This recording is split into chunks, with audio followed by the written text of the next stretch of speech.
For the next in our series of revalidation videos, we've been joined by Rosie Crighton. Rosie, you're a team leader with the Formartine Health Visitor and School Nurses team.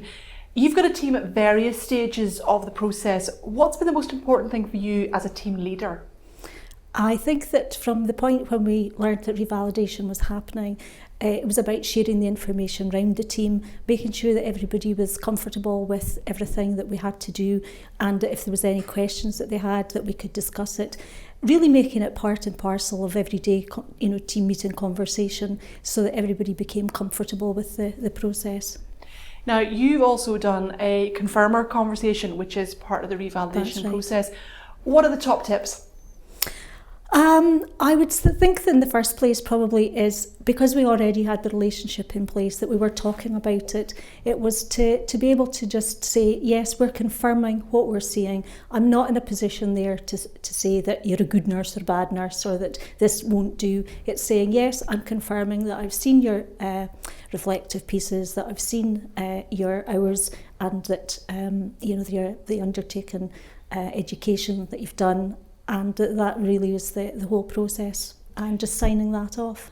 And that's a really important message for people in your position, is to know that it is confirmation, not holding someone's registration in your hands, as it were. Absolutely. And I think once I realised that, it took some weight off my shoulders as well, to realise that it is the individual's responsibility to be looking after their own revalidation process, and that for me as confirmer, it's just confirming that they have undertaken the requirements. So what then is your advice to other registrants, and I guess also to their confirmers who'll be watching? Well, firstly is that really it's not a huge process. It's not nearly as nerve-wracking as we thought it might be originally. The NMC has a really good microsite. Go on that, use the documentation on that. Better to stick to that than reading a lot of the other things that are kicking about, because I think that confuses people.